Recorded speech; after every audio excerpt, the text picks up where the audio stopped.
الدفاع يبعد الخطوره الى خارج ارضيه الملعب.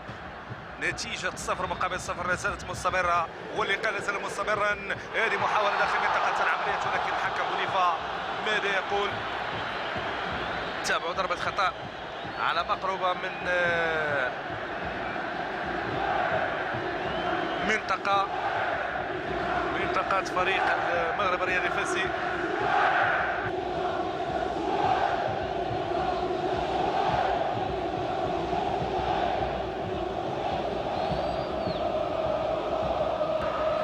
تابعوا الإعادة. ضربة خليلة قطع الكرة ديالو بشكل ممتاز بشكل نمساوي.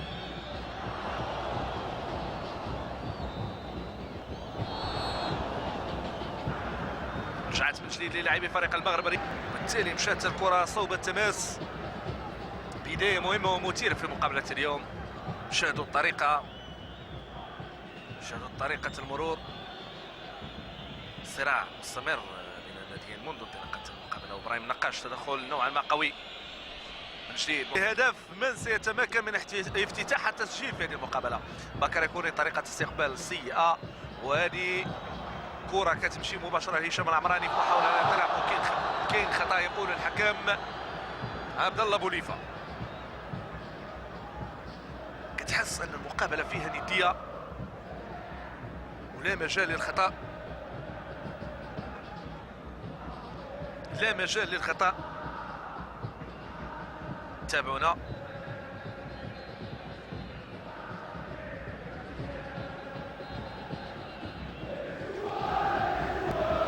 كرة ملعوبة الآن من الجهة اليمنى.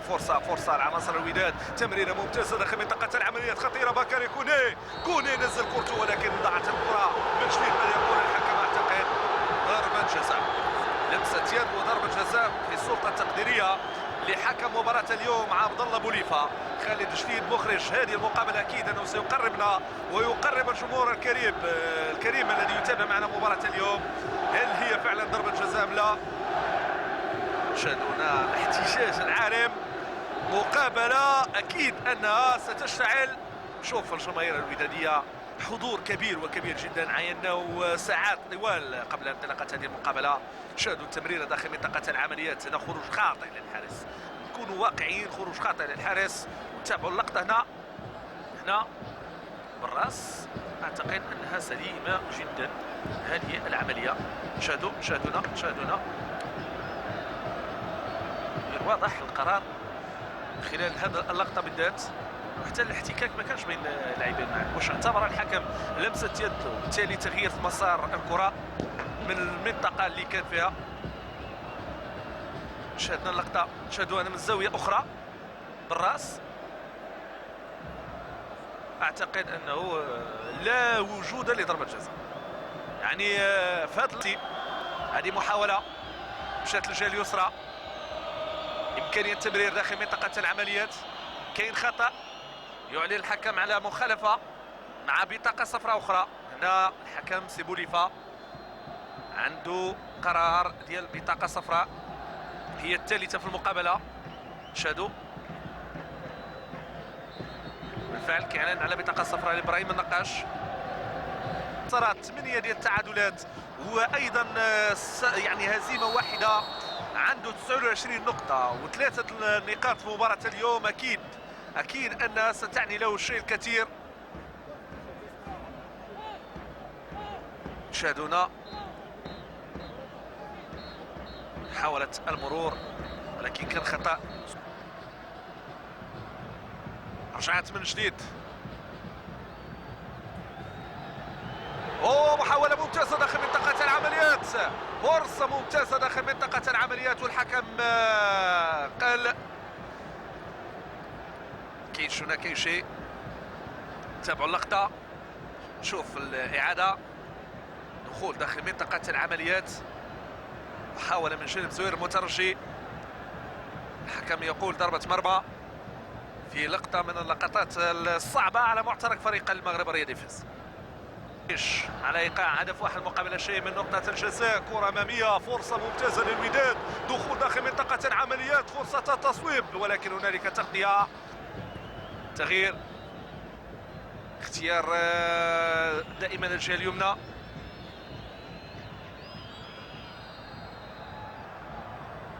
الحكم كيقول هنالك خطأ وخالف ايضا.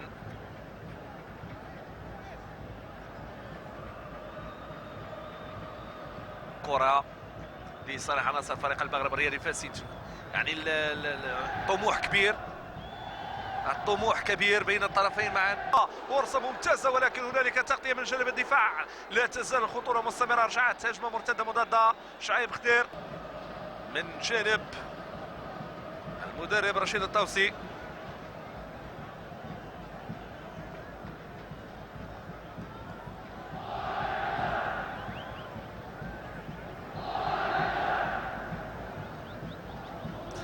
ثمانية 38 دقيقة تقريبا، 7 ديال الدقائق متبقية على نهاية الوقت القانوني الجولة الأولى.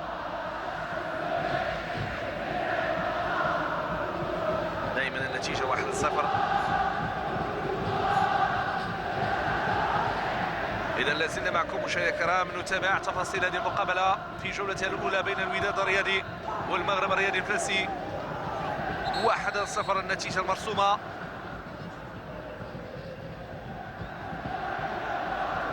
نحتاج لحركية، نحتاج لتعاون إيجابي على مستوى قاعة الملعب.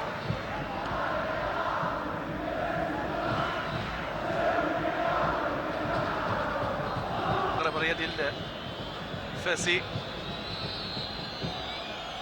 عمر النمساوي، كرة ملعوبة أمامية، فرصة ممتازة، فرصة ممتازة مباشرة، يقول ضربة مرمى. تابعوا الإعادة. اللقطة اللي طالب من خلالها أكيد أنه لو كانت احتياط ديال فريق المغرب الرياضي الفاسي ضربة جزاء، التحام داخل منطقة العمليات.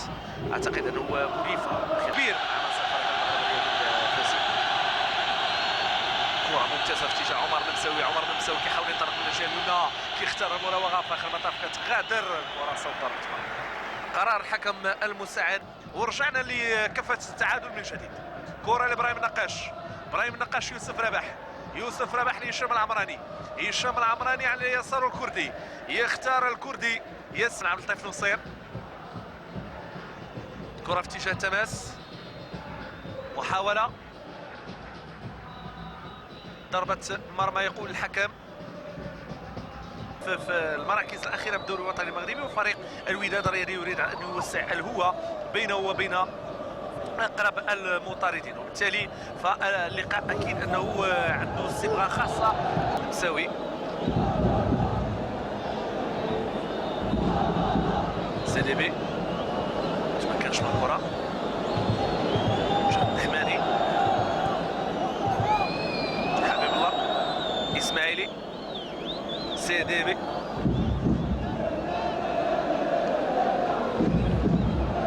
كرة من جديد لصالح عناصر فريق الوداد الرياضي. يوسف رابح، اختيار دائما الجهة اليمنى. سيديبي كيتمكن من الكرة ديالو، كيحاول ما يمكن انه يقوم بالتمرير على مستوى الجهة اليمنى المرة.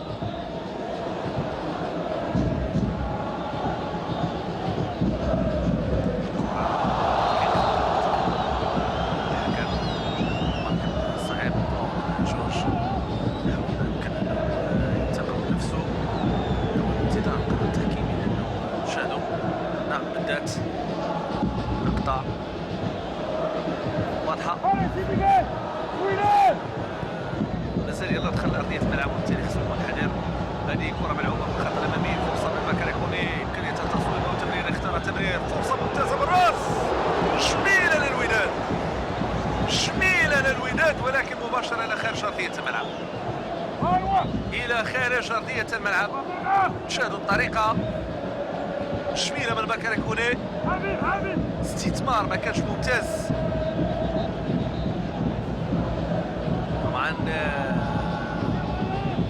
تمريرة كانت من ديلاني فال، ولكن الرأسية من بكر يكوني على الصورة.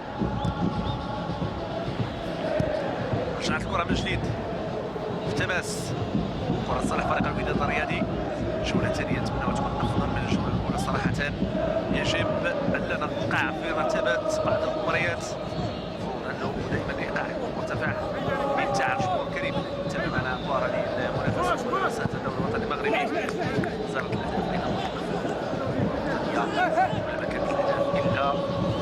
متألق جماهير تتابع الكتاب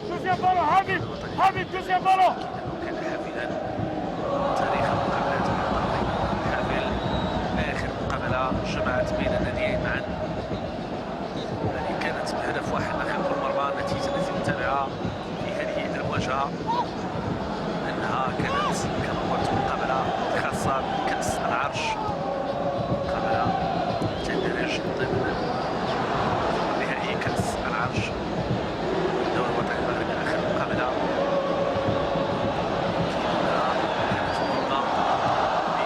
قبل صفر جديد ملعوبة مستوى خط الوسط، تحضير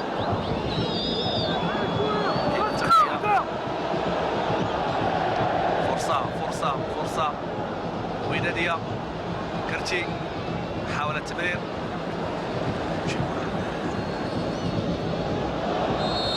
تماس ذكر جمهور كريم اللي كيتابع معنا طبعا هذه المقابلة الجولة التالية.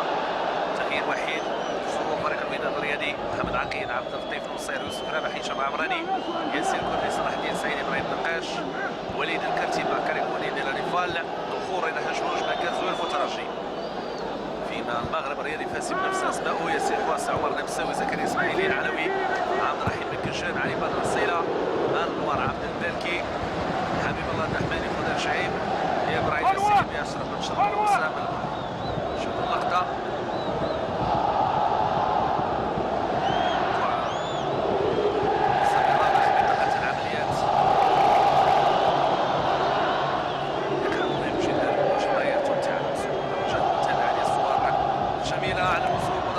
مركب الرياضي محمد الخامس هنا بمدينة الدار البيضاء. إمتاع خاص، مناظر جميلة، هكذا نستمتع مع مباريات الدوري الوطني المغربي. متعة كرة القدم، مساحة كرة القدم صحيح على مستوى أرضية الملعب المفروض يكون احتفال برجل الهدف، ولكن في المدرجات سكينة، متعة خاصة. كرة ملعوبة من صلاح الدين سعيدي، محاولة تمرير، تحاول تقدم متعة مستمرة ومتواصلة. اختيار الجهة اليمنى، فرصة من جانب عناصر فريق الوداد الرياضي، تحديد داخل منطقة العمليات، فرصة التصويب ممتازة من فيلاني من فال. كرة رجعت من جديد لصالح عناصر فريق الوداد الرياضي إلى خارج الأرضية. ديلا نيفال عبدو كان بإمكانه أن يستغل الكرة بادية من جديد، عملية هجومية مستمرة دائما ودادية. كردي كيحاول ينزل الكرة، رجعت لأشرف بن شرقي. كنقول بأنه الرؤية تكاد أن تكون منعدمة على مستوى رقعة الملعب. هذا حال مركب الرياضي محمد الخامس في هذه اللحظات باحتفالية كبيرة جدا. صلاح الدين السعيدي داخل منطقة العمليات، فرصة ممتازة. دخان كتيف، تكاد الرؤية تكون منعدمة كما قلت على مستوى رقعة الملعب، وربما الحكم ممكن أنه يوقف المقابلة في أي لحظة بعد مرور هذه السحابة الدخانية التي خطت الرؤية تماما على أرضية مركب الرياضي محمد الخامس هنا بمدينة الدار البيضاء. الصور أكيد للهجمات وللمحاولات الجادة بين الناديين معا. كما قلت الحكم يوقف المواجهة لأنه فعلا منظر جميل. شوف النظرة على المدرجات، يعني يمكن نقول بأنه فعلا مقابلة مهمة ومثيرة للطرفين معا. إذن دائما في مواكبة ومتابعة مشاهدينا الكرام لتفاصيل هذه المقابلة. الهدف الأول جاء من ضربة الجزاء، باكر يكوني يضع الكرة في الشباك. بعد ذلك شاهدوا طريقة في وضع الكرة في الشباك، ثم بعد ذلك وسام البركة يرفع الكرة بهذه الطريقة، واشرف بن شرقي يضع الكرة في الشباك. 1-1 النتيجة المرسومة والمسجلة حتى هذه اللحظة. بدأ الدخان ينقشع في هذه اللحظات. شاهدوا مجموعة من الجماهير التي تتابع عن كتاب هذه المواجهة، جماهير ودادية أيضا الحاضرة لمتابعة هذا العرس الكروي الكبير في مواكبة خاصة لمباراة مثيرة عنوان من سيفوز. 15 دقيقة على بداية الجولة الأولى والجمهور في متابعة خاصة بسحر خاص. أكيد أننا نرصد هذه الصور ونرصد هذا الحضور الجماهيري الكبير، والجماهير الودادية تتغنى بناديها بفريقها وتأخذ لقطات وصور بهواتفها الشخصية والخاصة. ابتسامة عريضة، صور أكيد أنها مباشرة. هذا حال مركب الرياضي محمد الخامس في هذه اللحظات، في الوقت اللي عمر النمساوي يسعد لتنفيذ ضربة خطأ. كرة ملعوبة في الخط الأمامي، فرصة ممتازة لاستغلال هذه الكرة من جانب الماس.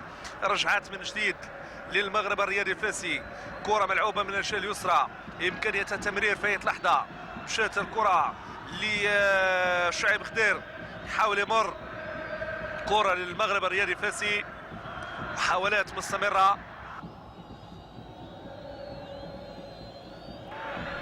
ياسين حواصلي عند الكرة، قام بالتمرير، اختار الكرة في الخط الأمامي.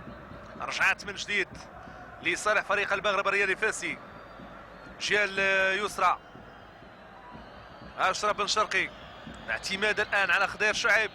خضير كيحاول يواصل المحاولة، إمكانية تصويبة ولكن تصطدم بصلاح الدين السعيدي. تغيير اتجاه كليا للجهة اليمنى، إمكانية التمرير الآن. شاهدوا المترابطات الصغيرة لعناصر فريق المغرب الرياضي الفاسي. كرة ملعوبة في الخط الأمامي باتجاه سي دي بي إبراهيم، آخر مطاف صوب التماس. إبراهيم السي دي بي يبقى العنصر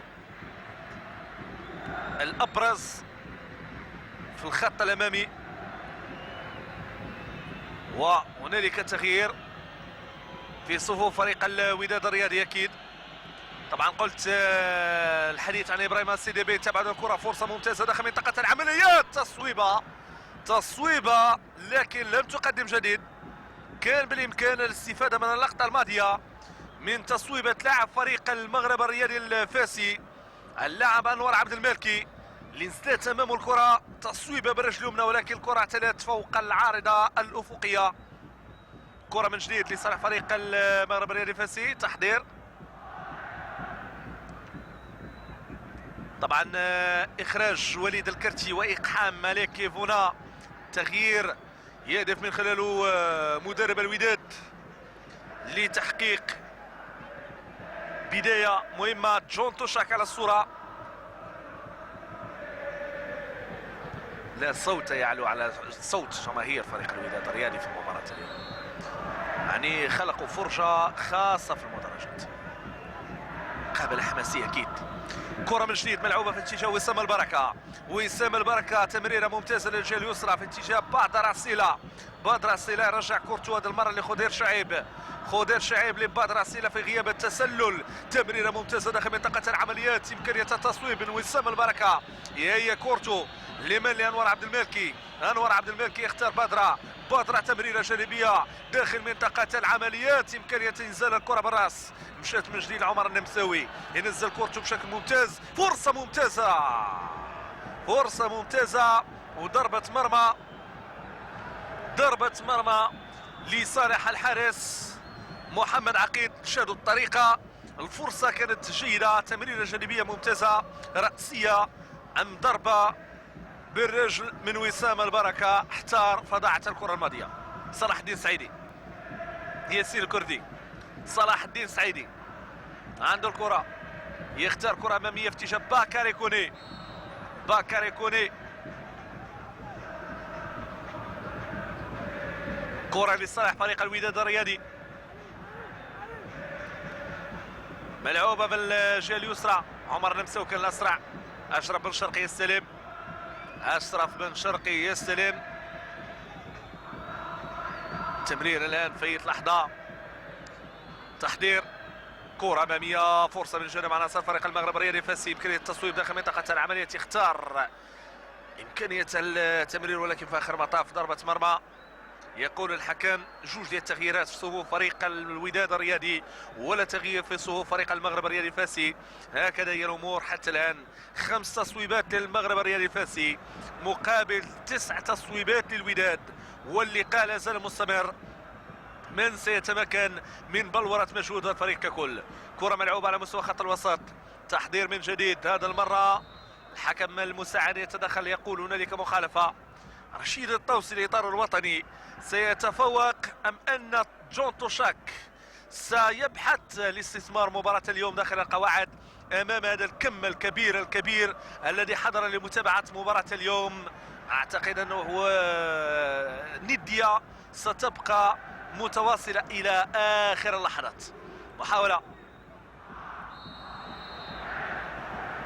خطأ يقول الحكم. تشاهدونا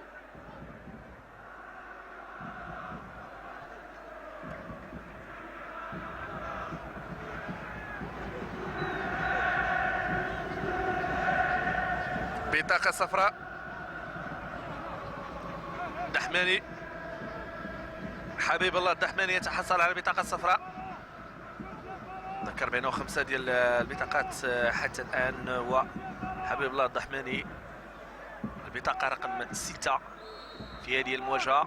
كرة ملعوبة من يوسف رابح داخل منطقة العمليات، فرصة ودادية الآن من الكردي، تمريرة ممتازة، فرصة بالراس ممتازة، ولكن هنالك الحارس في المكان المناسب. مالك كيفونا، رأسية بديعة، شادوا الطريقة، ولكن كانت بطيئة صوب الحارس ياسين الحوصل. كان إبراهيم السيديبي ذو الجنسية المالية يبحث لتسجيل الهدف من جانب فريق المغرب الرياضي فاسي، فالأكيد أن مالك كيفونا منذ إقحامه يريد أن يضع الكرة في الشباك، وهذه كانت فقط لمسة البداية.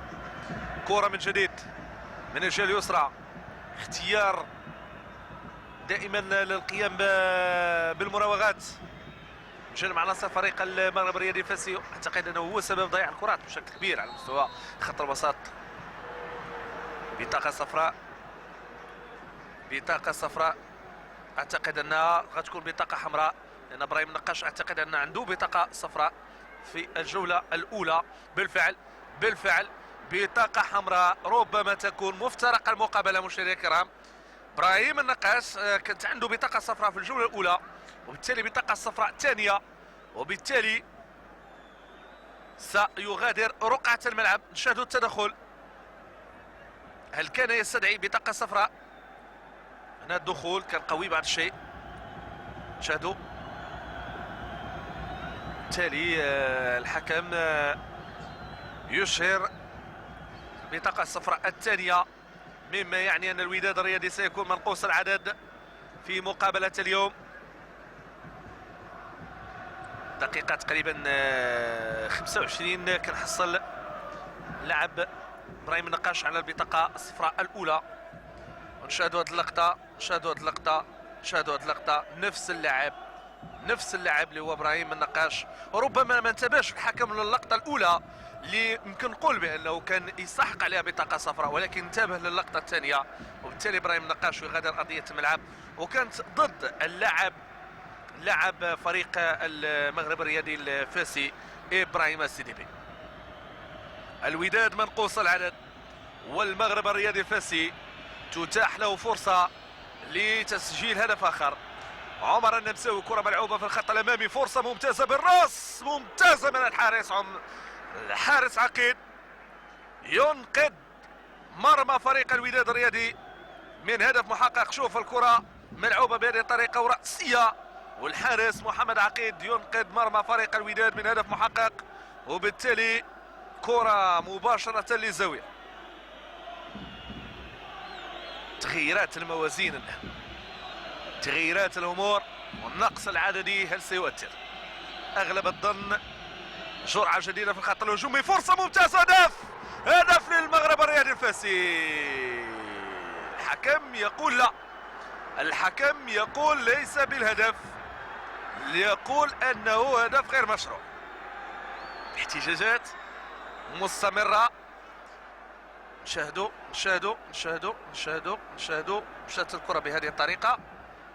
اذا الا كنا نتكلموا على التسلل، ما كاينش تسلل نهائيا لان جوج لاعبين داخل منطقة او داخل المرمى. فعلاش جاء هذا القرار من جانب الحكم؟ هنا فين كيبقى السؤال. نشاهدوا اللقطة، واش كان شي لمسة، واش كان شي خطأ؟ انا اعتقد انه هدف سليم، لان بهذه الطريقة هذه اللي شاهدنا من اعادة جوج ديال الزوايا.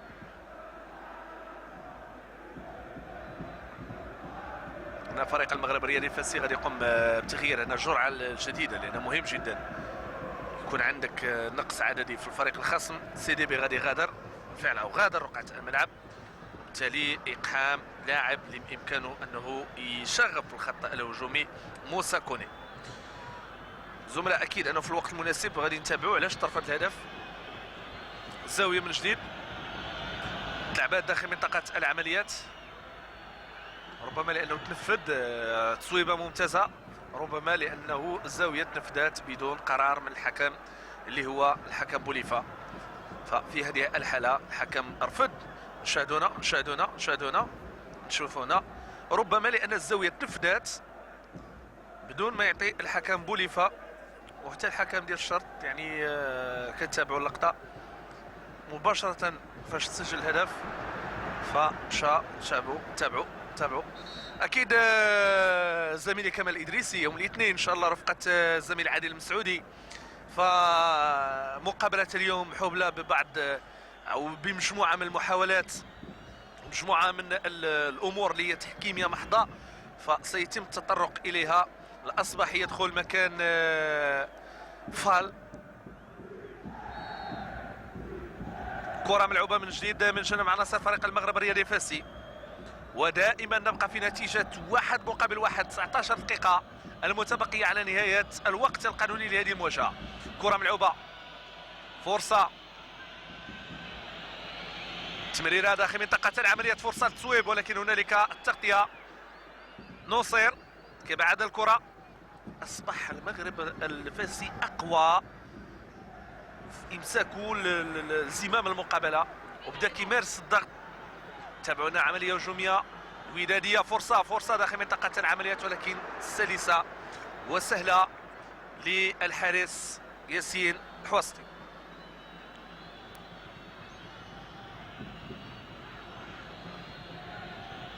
كرة من جديد للمغرب الرياضي الفاسي. 19 دقيقة كيفاش غادي تمر؟ محاولة من جديد، تصويبه الحارس في المكان المناسب. فمقابله مثيره، واكيد انه صحيح استشهد مجموعه من الحكام اللي مروا بالدوري الوطني المغربي ان الحكم انسان وبشر وممكن انه يخطئ، ولكن دائما القرارات كتبقى في السلطه التقديريه. كرة ملعوبة في خط الوسط، قلت دائما كتبقى السلطة التقديرية للحكم الساحة. رجعت كرة من جديد لصالح عناصر فريق الوداد الرياضي. صلاح الدين سعيدي في محاولة هجومية كيختار تمرير بكاري كوني. شاهدوا المكان ديالو. هنا فرصة، الحكم كيقول ما كاينش خطأ. يوسف ربح كيمر امام جوج ديال اللاعبين بطريقه جميله. تمريره داخل منطقه العمليات، ولكن كتضيع. كترجع من جديد لعناصر فريق المغرب الرياضي الفاسي. لاعب من المغرب الرياضي الفاسي سقط على ارضيه الملعب، وبالتالي غادي يحظى بالوقت لاسعافه اللي هو زكريا الاسماعيلي. انه مصاب على مستوى الراس. امور تكتيكيه محضه في مقابله من الصعب الجزم بهويه من سيتمكن من الانتصار. انه في كل لحظه الا وان هنالك حدث، وهذه مقابله من المقابلات المثيره في الدوري الوطني المغربي. كره وداديه الان، تركيز كبير، التعامل مع هذه المقابله. رجعت من جديد الجهه اليسرى، كره وداديه دائما وزاويه. يقول الحكم مالك ايفونا رضا هجوج انس الاصبحي ثلاثي دخل لهذه المقابله كتغييرات ثلاث لفريق الوداد. كره من جديد، ماذا يقول الحكم؟ تمويه، تظاهر بالسقوط. رضا هجوج يبتسم ويتلقى بطاقه صفراء في هذه اللحظات. طبعا هجوج بطاقه صفراء اخرى في مقابله اليوم، تعددت البطاقات صراحه.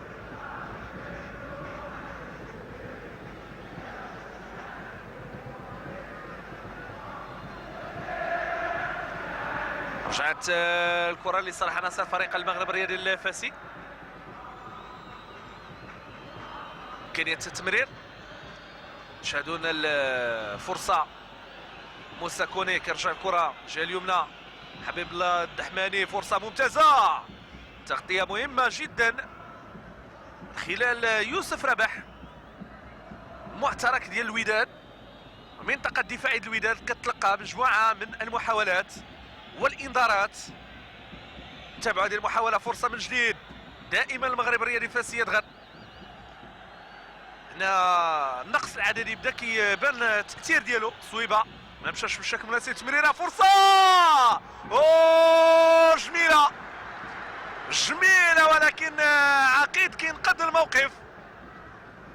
محمد عقيد عقد العزم على ان لا تدخل كره اخرى بهذه الطريقه.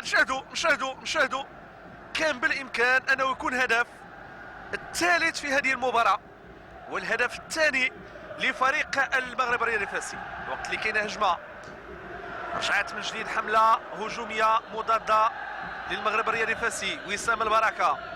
وسام البركه كيغير، كتمشي كره شعيب خضير وسام البركه، الاخذ والهات ما مشاش بالطريقه الجيده.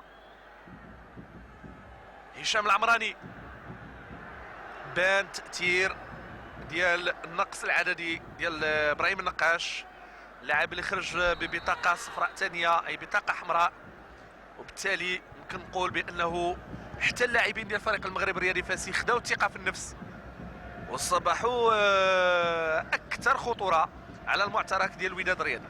يوسف رابح الان كيمرر،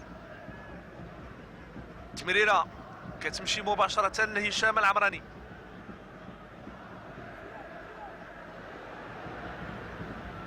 رجعت من جديد الكره للدفاع، زكريا الاسماعيلي، الحماني، انور عبد المالكي، كاين تسلل ولكن اللاعب ما شاركش في الهجمه، بالتالي برافو القرار ديال الحكم المساعد، ما رفعش الرايه وانما خلى الكره، خلى الامتياز ان صح التعبير.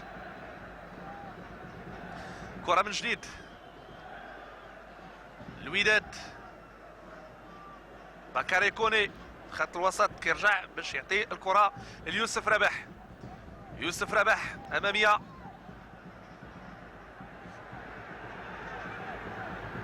تمريره ممتازه ولكن عمر المساوي قراءه جيده المسار الكره. موسى كوني كيمرر، هذه محاوله من جديد لصالح فريق المغرب الرياضي الفاسي، محاوله فاسيه من الجهه اليمنى. المغرب الفاسي اصبح اكثر خطوره في هذه اللحظات، وحنا كنتابعوا هذه العمليه الهجوميه من جانب المغرب الرياضي الفاسي. اخر مطاف كاينه تغطيه كترجع من جديد، كره في خط الوسط والتعامل الايجابي من جانب وسام البركه. من جديد محاوله بكل سهوله بكل يسر، كرات الفاسيه كتصعد نحو الخط الامامي ومعترك فريق الوداد في موقف حرج صراحه. شاهدوا المترابطات الصغيره، دخول داخل منطقه العمليات. نمساوي استعراض ان صح التعبير من جانب عناصر فريق المغرب الرياضي الفاسي. محاوله في اخر مطاف صوب تماس. يعني ربما المتتبع في هذه اللحظات بالذات اكيد انه ما غاديش يقول فريق الوداد كيتواجد في المركز الاول بالدوري الوطني المغربي، وفريق المغرب الفاسي كيتواجد في المراكز الاخيره.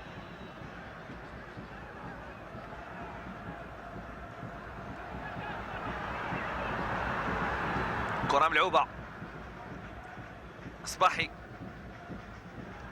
رجعوا كره للحارس عقيد.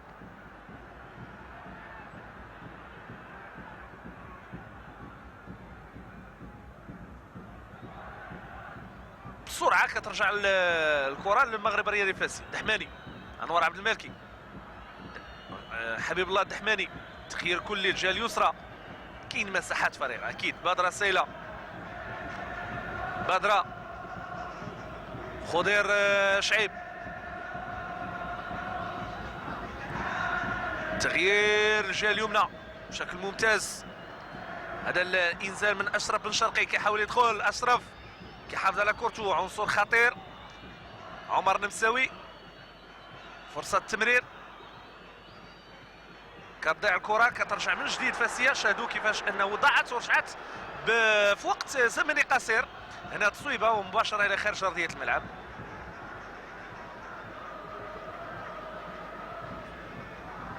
جماهير الوداديه لا زالت تتابع وتواكب هذه المقابله اللي تبقى لها تقريبا 10 دقائق على نهايه الوقت القانوني لها.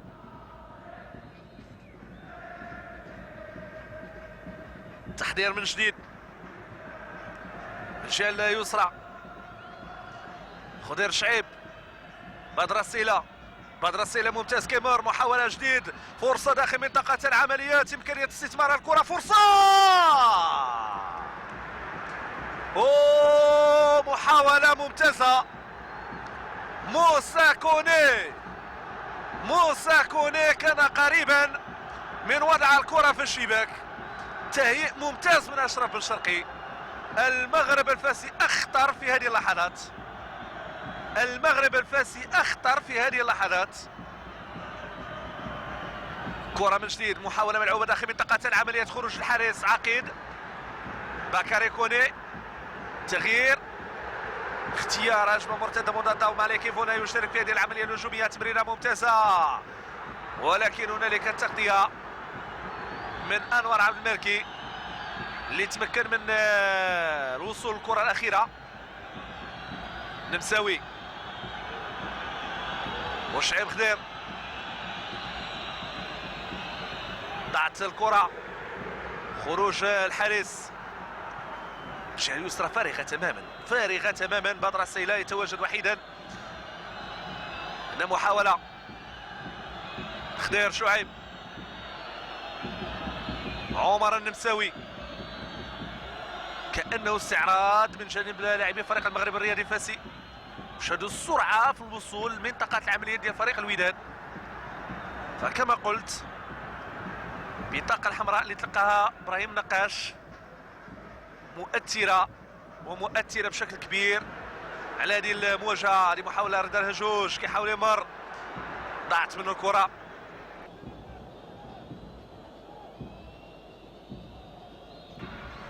كره من جديد، تماس. اذا الاثاره مستمره.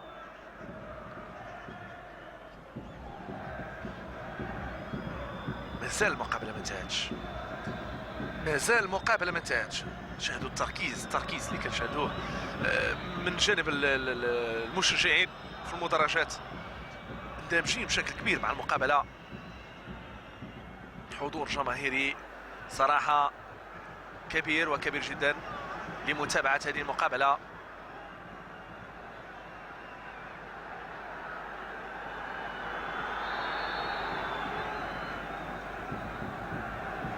صلاح الدين سعيدي، رجعت الكره لانور عبد المالكي، عمر النمساوي. عمر النمساوي تمريره الخطه الاماميه لفرصه، فرصه موسى كوني كيحافظ على كورتو، تمريره جيده. شعيب خضير، شعيب تصويبه فوق المرمى بسنتيمترات قليله. شاهدوا تصويبه ما كانتش مؤثره بشكل جيد. التصويبه رقم 12 منذ انطلاقه المقابله، واصبح المغرب الرياضي الفاسي الاقوى على مستوى المحاولات الهجوميه. 12 تصويبه مقابل 10 تصويبات للوداد، مما يعني ان الوداد يدق ناقوس خطر الحملات الهجوميه الفاسيه. التمريرات العرضيه والجانبيه، المغرب الفاسي 17 تمريره، الوداد الرياضي 16 تمريره. بالتالي حتى المحاولات من الجهه اليمنى والجهه اليسرى فممكن ايضا انها تاثر على السير او على النتيجه الخاصه بهذه المقابله. اذا 5 دقائق تقريبا متبقيه على نهايه الوقت القانوني. مشاهدينا الكرام، ودائما النتيجه هدف داخل كل مرمى في لقاء مثير بين الوداد الرياضي وفريق المغرب الرياضي الفاسي. النتيجه تؤكد مدى ندية هذا اللقاء، ولكن لن تفيد كثيرا فريق المغرب الرياضي الفاسي في ترتيب الدوري الوطني المغربي، إذ سيرتقي مركزا وحيدا ليكون جنبا لجنب رفقة الاتحاد الزمالك الخميسات ب 15 نقطة في سبورة ترتيب الدوري الوطني المغربي، فيما الوداد سيعرج للنقطة رقم 30 إن بقيت المقابلة على نفس النتيجة.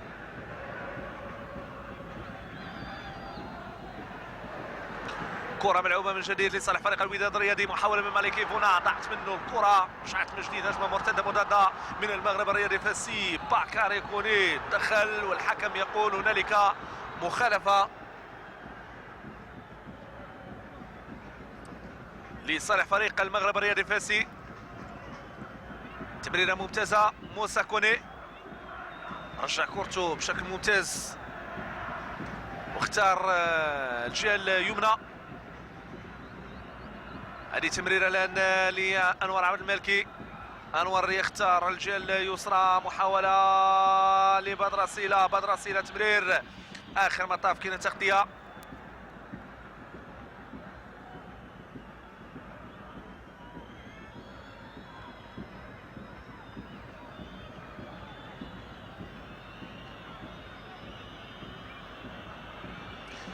زاوية لصالح فريق المغرب الرياضي الفاسي، مهمة جدا هذه الزاوية. أقل من 3 دقائق على نهاية الوقت القانوني للمقابلة، فرصة ولكن هنالك الحارس محمد عقيل تمكن من كورته بشكل مناسب. رجعت كرة ودادية، هجمة مرتدة مضادة، ينطلق مالكي فونا، مالكي فونا بعرض ممتاز نيردا جوج تمريرة ولكن كرة مطولة للأمام تجاه الحارس ياسين الحواصلي. عرض صراحة طيب للمغرب الرياضي الفاسي في هذه المقابلة، قدموا مقابلة جيدة خاصة التعامل الإيجابي مع الجولة الثانية، وعرفوا كيف يضعون فريق الوداد في فخ فقدان لاعب، نقص عددي مؤثر، ثم التعامل بذكاء مع ما تبقى من الوقت القانوني للجولة الثانية. تحضير وسام بركة، خضير شعيب، تغيير كلي من حبيب الله الدحماني. كرة ملعوبة، فرصة شميلة ولكن إلى خارج أرضية الملعب.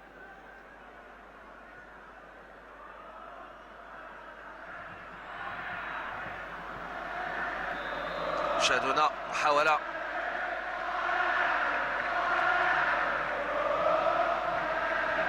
تأكيد أنها جادة، 2 دقائق وأقل من ذلك على نهاية الوقت القانوني. وسام البركة يستعد لتنفيذ الزاوية لصالح فريق المغرب الرياضي الفاسي. كرة ملعوبة داخل منطقة العمليات، شي التماس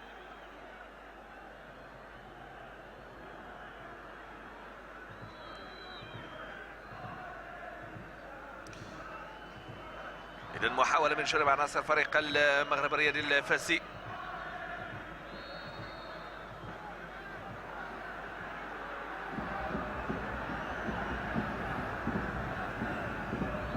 آخر لحظات من عمر هذه المواجهة، النتيجة مرسومة حتى الآن 1-1. نعيش الدقيقة الأخيرة.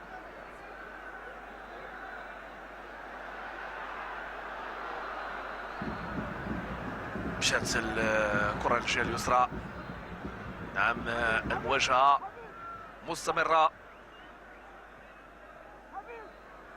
تحضير الآن آخر مطاف.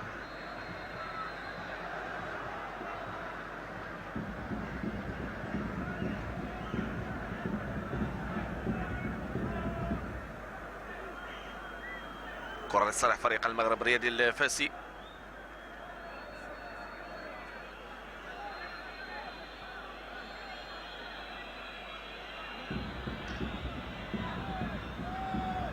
كرة عند الحارس. 90 دقيقة مرات رشيد الطوسي يسير لكسب رهان التعادل خارج القواعد. 3 ديال الدقائق يضيف الحكم كوقت بدل ضائع. 3 ديال الدقائق. صراحة مستمر على أشده في هذه المقابلة.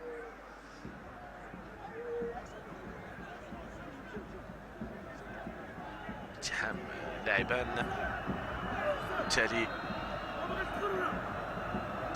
مقابلة مثيرة. إذا أعتقد أنه الآن وصلنا لآخر اللحظات من عمر هذا اللقاء.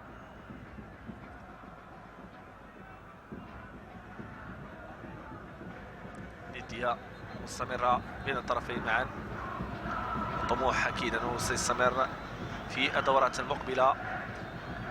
فريق المغرب الرياضي الفاسي سيستقبل داخل قواعده فريق الفتح الرياضي الرباطي، فيما فريق الوداد سينافس فريق الاتحاد الزمالك خميسات. كرة ملعوبة ولكن إلى خارج أرضية الملعب. سيل الحواصلي تابعت الكرة بشكل سريع. كيحاولوا اللاعبين ديال فريق المغرب الرياضي الفاسي انهم يكونوا سريعين في تنفيذ الكرات ويستفدوا بشكل كبير من المواجهة.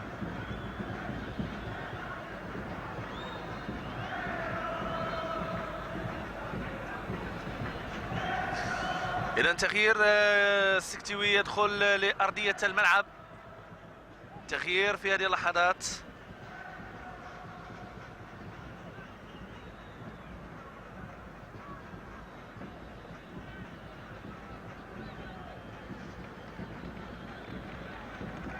بنكجان المصاب طبعا يغادر رقعة الملعب. عبد الرحيم بنكجان لاعب اللي يمكن نقولوا ايضا لاعبين اللي راكموا تجربه مهمه خاصه مع الوداد الرياضي والمغرب الرياضي الفاسي. تابعوا هذه المحاوله. فرصه صوب التماس. اذا اللحظات الاخيره من عمر هذه المقابله مشاهدينا. هل ستحمل اي جديد؟ تابعوا بادرة الصيلة.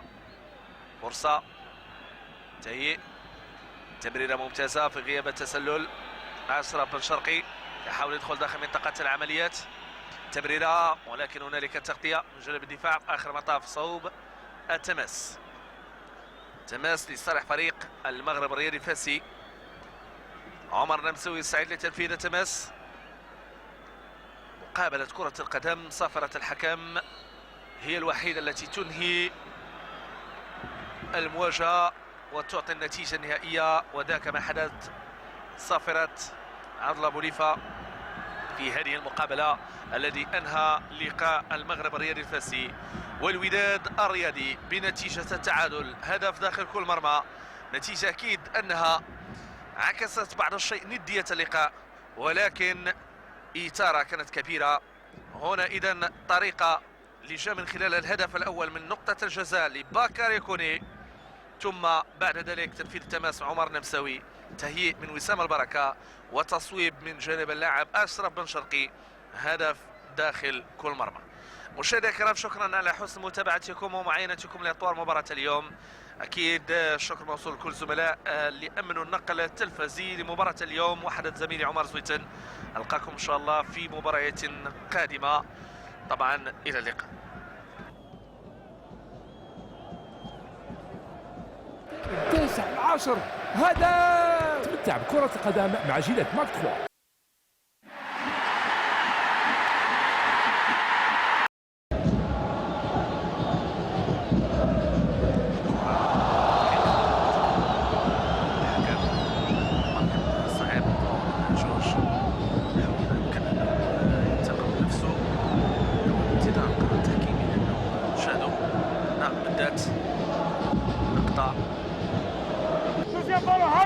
حبيب جوز يا بالو. كان حافلا تاريخ المقابلات حبيب الله الرحماني، خضر شعيب، يا ابراهيم السيد، يا اشرف بن شرقي، وسام. شوفوا اللقطه،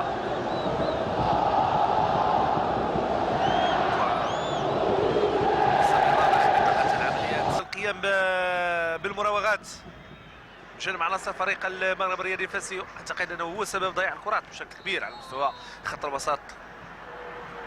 بطاقة صفراء، بطاقة صفراء، اعتقد انها غتكون بطاقة حمراء، لان ابراهيم النقاش اعتقد ان عنده بطاقة صفراء في الجولة الاولى. بالفعل بطاقة حمراء، ربما تكون مفترق المقابلة. مشاهدينا الكرام، ابراهيم النقاش كانت عنده بطاقة صفراء في الجولة الاولى، وبالتالي بطاقة صفراء الثانية، وبالتالي سيغادر رقعة الملعب. نشاهدوا التدخل، هل كان يستدعي بطاقة صفراء؟ هنا الدخول كان قوي بعض الشيء. شاهدوا، بالتالي الحكم يشهر بطاقة الصفراء الثانية، مما يعني أن الوداد الرياضي سيكون منقوص العدد. تغييرات الأمور والنقص العددي هل سيؤثر؟ أغلب الظن جرعة جديدة في الخط الهجومي، فرصة ممتازة، هدف للمغرب الرياضي الفاسي. الحكم يقول لا، الحكم يقول ليس بالهدف، يقول انه هدف غير مشروع. احتجاجات مستمرة. نشاهدوا مشات الكرة بهذه الطريقة. اذا اذا كنا نتكلموا على التسلل، ما كاينش تسلل نهائيا، لان جوج لاعبين داخل منطقة او داخل المرمى. علاش جاء هذا القرار من جانب الحكم؟ هنا فين كيبقى السؤال. نشاهدوا اللقطه، واش كان شي لمسه، واش كان شي خطا؟ انا اعتقد انه هدف سليم، لان بهذه الطريقه هذه اللي شاهدنا من اعاده جوج ديال الزوايا.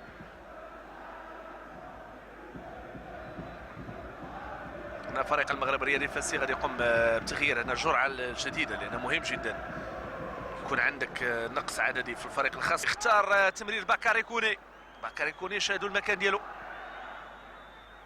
هنا فرصة، الحكم كيقول ما كاينش خطأ. لا، من المقابلات المثيرة في الدوري الوطني المغربي. كرة ودادية الآن، يوسف ربح كيمر أمام جوج ديال اللاعبين بطريقة جميلة. تمريرة داخل منطقة العمليات، ولكن كتضيع، كترجع من جديد لعناصر فريق المغرب الرياضي الفاسي. لاعب من المغرب الرياضي الفاسي سقط على ارضيه الملعب، وبالتالي غادي يحظى بالوقت لاسعافه، اللي هو زكريا الاسماعيلي. كان مصاب على مستوى الراس. امور تكتيكيه محضه في مقابله من الصعب الجزم بهويه من سيتمكن من الانتصار، لانه في كل لحظة إلا وأن هنالك حدث. وهذه مقابلة لهذه المقابلة كتغييرات ثلاث لفريق الوداد. كرة من جديد، ماذا يقول الحكم؟ تمويه، تظاهر بالسقوط. رضا هجوج يبتسم ويتلقى بطاقة صفراء في هذه اللحظات.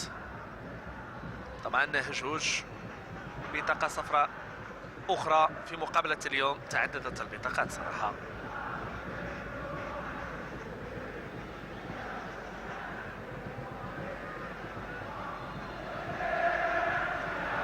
ولكن عمر المساوي قراءة جيدة المسار الكرة. موسى كوني كيمرر كرة ملعوبة من جديد لصالح فريق الوداد الرياضي. محاولة من مالكي فونا ضاعت منه الكرة. رجعت من جديد هجمة مرتدة مضادة من المغرب الرياضي فاسي. باكاري كوني دخل والحكم يقول هنالك مخالفة لصالح فريق المغرب الرياضي فاسي. تمريرة ممتازة موسى كوني. إذا محاولة من جانب عناصر فريق المغرب الرياضي الفاسي.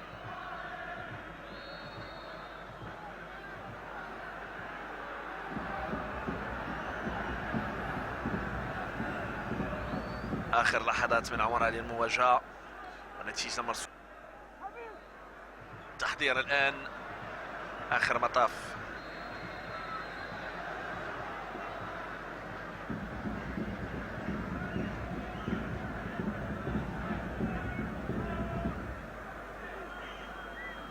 كرة لصالح فريق المغرب الرياضي الفاسي. القواعد 3 ديال الدقائق يضيف الحكم كوقت بدل ضائع. 3 ديال الدقائق صراحة مستمر على أشده في هذه المقابلة.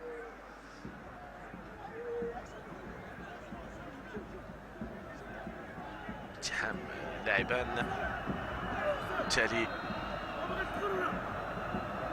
مقابلة مثيرة. إذا أعتقد أنه الآن وصلنا لآخر اللحظات من عمر هذا اللقاء.